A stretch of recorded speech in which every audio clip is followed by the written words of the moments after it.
ಕರ್ನಾಟಕದ ಜನತೆಗೆ ಒಂದು ರೀತಿಯಲ್ಲಿ ಈ ಸಿದ್ದರಾಮಯ್ಯನವರ ಸರ್ಕಾರ ಬಂದಿದ್ದಾದ್ಮೇಲೆ ಆಘಾತಗಳ ಮೇಲೆ ಆಘಾತಗಳನ್ನು ಕೊಡ್ತಾನೆ ಇದ್ದಾರೆ. ಇವತ್ತು ಜಾತಿಗಳ ಮಧ್ಯೆ ವಿಷ ಬೀಜ ಬಿತ್ತಂತ ಕೆಲಸ ಮಾಡಿರ್ತಕ್ಕಂಥ ಸಿದ್ದರಾಮಯ್ಯನವರು ಬಜೆಟ್ ಮಂಡನೆ ಮಾಡಬೇಕಾದ್ರೆ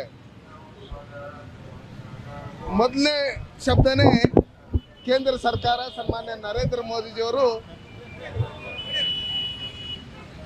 ಕರ್ನಾಟಕಕ್ಕೆ ಏನು ಅನುದಾನ ಕೊಡೋದ್ರಲ್ಲಿ ತಾರತಮ್ಯ ಮಾಡಿದ್ದಾರೆ ಅಂತ ಹೇಳಿರ್ತಕ್ಕಂಥ ಸಿದ್ದರಾಮಯ್ಯನವರು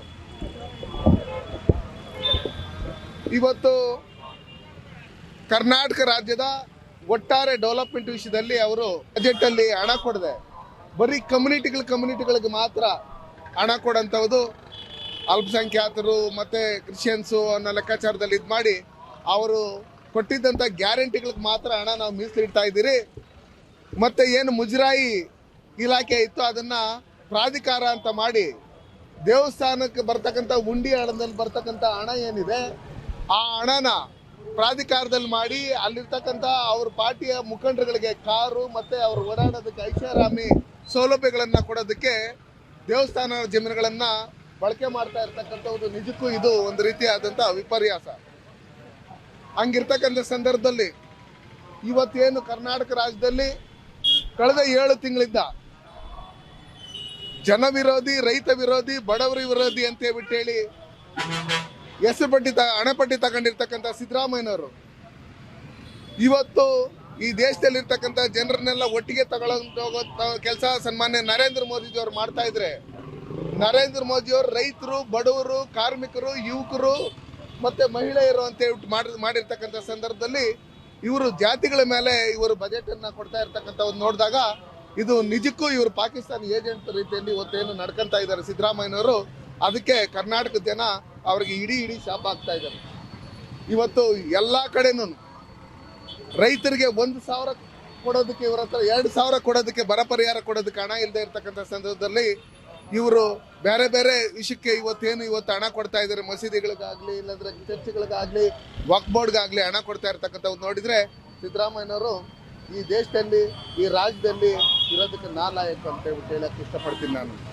ಇವತ್ತು ಇವ್ರಿಗೆ ಓಟ್ ಹಾಕಿರ್ತಕ್ಕಂಥ ಏನು ದಲಿತರು ಇರ್ಬೋದು, ಬಹುಸಂಖ್ಯಾತರು ಇರ್ಬೋದು, ಈ ದೇಶದ ಎಲ್ಲಾ ಜಾತಿ ಜನಾಂಗನೂ ಇರ್ಬೋದು, ಅವ್ರನ್ನ ಡೆವಲಪ್ಮೆಂಟ್ ಮಾಡೋದು ಬಿಟ್ಟು ವೋಟ್ ಬ್ಯಾಂಕ್ಗೋಸ್ಕರ ಏನು ನಾವು ಬರೋಂಥ ಲೋಕಸಭಾ ಚುನಾವಣೆಗಳಲ್ಲಿ ನಾವು ಹೆಚ್ಚಿನ ಸೀಟ್ ಗೆಲ್ಲಬೇಕು ಅನ್ನೋ ಲೆಕ್ಕಾಚಾರದಲ್ಲಿ ಜಾತಿಗಳ ಮಧ್ಯೆ ವಿಷ ಬೀಜ ಬಿತ್ತಂತ ಕೆಲಸ ಮಾಡ್ತಾ ಇರ್ತಕ್ಕಂಥ ಈ ಸಿದ್ದರಾಮಯ್ಯನವರು ಸರ್ಕಾರ ಇದ್ದಾಗ ಬರೀ 62,000 ಕೋಟಿ ಹಣ ಏನು ಕೊಟ್ಟಿದ್ದಾರೆ. ಆದ್ರೆ NDA ಗೌರ್ಮೆಂಟ್, ನಮ್ಮ ಭಾರತೀಯ ಜನತಾ ಪಾರ್ಟಿ ಸರ್ಕಾರ ಸನ್ಮಾನ್ಯ ನರೇಂದ್ರ ಮೋದಿ ಅವರ ಸರ್ಕಾರದಲ್ಲಿ ಸುಮಾರು 2,82,000 ಕೋಟಿ ಹಣ ಕೊಟ್ಟಿರ್ತಕ್ಕಂಥದ್ದು ಇಡೀ ದೇಶದಲ್ಲಿ ಇರ್ತಕ್ಕಂಥ ಜನಕ್ಕೆ ಎಲ್ಲರಿಗೂ ಗೊತ್ತಿರ್ತಕ್ಕಂಥದ್ದು.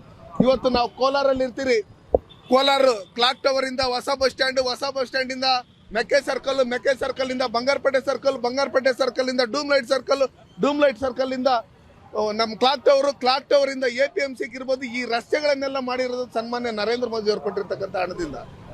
15ನೇ ಹಣಕಾಸು ನಗರೋತ್ಥಾನ, ಕೋಲಾರ ಲೋಕಸಭಾ ಕ್ಷೇತ್ರಕ್ಕೆ 20,000 ಕೋಟಿ ಹಣ ಕೊಟ್ಟಿದ್ದಾರೆ. ಜಲ್ ಜೀವನ್ ಮಿಷನ್ ಅಲ್ಲಿ 1,880 ಕೋಟಿ ಕೊಟ್ಟಿದ್ದಾರೆ. ಚೆನ್ನೈ ಎಕ್ಸ್ಪ್ರೆಸ್ ಕಾರಿಡಾರ್ಗೆ 6,000 ಕೋಟಿ ಹಣ ಕೊಟ್ಟಿದ್ದಾರೆ. ರೈಲ್ವೆ ನಿಲ್ದಾಣಗಳನ್ನ ಡೆವಲಪ್ಮೆಂಟ್ ಮಾಡೋದಕ್ಕೆ 500 ಕೋಟಿ ಹಣ ಕೊಟ್ಟಿದ್ದಾರೆ. ಮನೆಗೂ ನಲ್ಲಿ ಮುಖಾಂತರ ನೀರು ಕೊಡ್ಬೇಕಂತೇಳಿ ಟಾಯ್ಲೆಟ್ಗಳನ್ನ ಕೊಟ್ಟು, ಕರ್ನಾಟಕ ರಾಜ್ಯದಲ್ಲಿ ಕಾಂಗ್ರೆಸ್ ಸರ್ಕಾರ ಅಧಿಕಾರಕ್ಕೆ ಬಂದಿದ್ದಾದ್ಮೇಲೆ ಅವ್ರ MLAಗಳಿಗೆ 2 ಕೋಟಿ ಹಣನು ಕೊಡೋದಕ್ಕೆ ಇವ್ರ ಹತ್ರ ಹಣ ಇಲ್ಲ. ಹಂಗಿರ್ತಕ್ಕಂಥ ಸಂದರ್ಭದಲ್ಲಿ ಇವತ್ತು ಅವ್ರ ಖಜಾನೆನ ಖಾಲಿ ಮಾಡಿ ಇವತ್ತು ಕರ್ನಾಟಕದ ಜನತೆಗೆ ಮೋಸ ಮಾಡಿರ್ತಕ್ಕಂಥ ಈ ಸಿದ್ದರಾಮಯ್ಯನವರು 16ನೇ ಸಲ ಇವ್ರೇನು ಬಜೆಟ್ ಮಂಡನೆ ಮಾಡಕ್ ಹೋಗ್ತಾ ಇರೋದು ನಿಜಕ್ಕೂ ವಿಪರ್ಯಾಸ ಅಂತ ಹೇಳ್ಬಿಟ್ಟು ಹೇಳಕ್ ನಾನು ಇಷ್ಟಪಡ್ತೀನಿ. ಜಾತಿಗಳ ಮಧ್ಯೆ ವಿಷ ಬೀಜ ಬಿತ್ತಂತ ಕೆಲಸಗಳನ್ನ ಮಾಡಿ ಈ ಬಜೆಟ್ ಅನ್ನ ಮಂಡಿಸ್ತಾ ಇದ್ದೀರಿ. ನಿಮ್ಮಲ್ಲಿ ಬಿಡಿಕಾಸು ಇಲ್ಲ.